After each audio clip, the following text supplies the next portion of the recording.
Goldberg and Charlemagne the God are defending the Mississippi news anchor who got fired after saying for shizzle my nizzle on air. She made the comment in reference to Snoop Dogg's wine company expansion, but during a recent episode of The Breakfast Club, Charlemagne said that's not a reason to fire that woman. He went on to say she probably has no idea nizzle is a derivative of the N-word. She thinks she's sounding cool repeating Snoop Dogg. Goldberg, who is no stranger to saying offensive things lately, said if there is something someone says, give them the opportunity to explain why they said it. At least give them grace of saying, you know what, I've just been informed that I should not have done that, as opposed to, you're out. Speaking of turning a new leaf, reality TV star Blac Chyna is making some major changes. She now wants to be referred by her real name, Angela White, and she says she was born again after being recently baptized. This comes as she recently got a breast reduction, removed her cheek fillers, and removed her demonic Baphomet tattoo.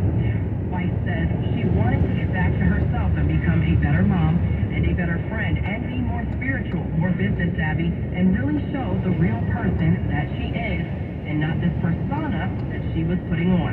White also says she's been working out more and reading the Bible. And Lizzo is expanding her Yiddy shapewear to be inclusive. She described the new collection as gender-affirming shapewear. In a post online, Lizzo wrote binder tops and tucking thongs coming this summer. She posted pictures of models wearing the collection and says she believes in self-love for people of all gender identities. With the latest in entertainment, I'm Morgan Wood on the Black Information. Time now for traffic and weather. On the Bay Area's BIN 910. Traffic is gummed up about 2 minutes in San Francisco, 101 northbound between Silver Avenue and Vermont Street. Over to Mountain View, it's a 4-minute slowdown, 101 northbound before Amphitheater Parkway. You are stop and go from Clark Road. That 4-car crash has been moved to your right shoulder. And the Altamont Pass, a 5-minute slowdown there, 580 westbound between 205 and North Flynn Road. Westbound 205, you're solid from beyond the 11th Street merge to 580. In Hayward, heavy traffic there, 92 westbound between Eden Landing Road and the Midspan and Vallejo. You're riding the brakes.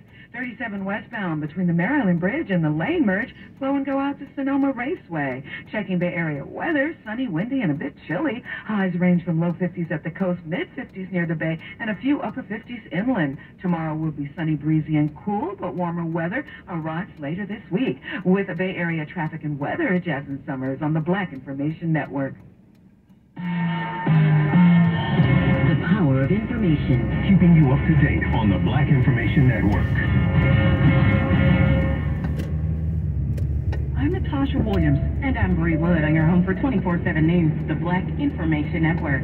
The Pentagon's Education Wing for Children of Military Members, the Department of Defense Education Activity, has announced it has eliminated the entire unit that focused on diversity, equity, and inclusion.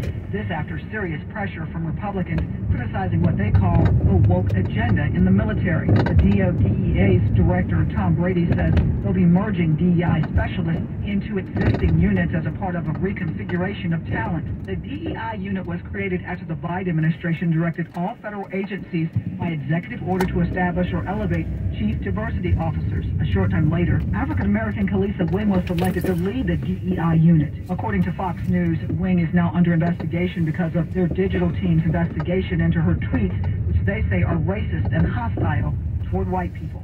Former President Donald Trump's indictment is not expected to derail his 2024 White House bid, and the Wall Street Journal is reporting it could help him in the GOP primary. But they are also pointing out it may turn some swing voters off with the contesting controversies that continue to dominate the headlines since Trump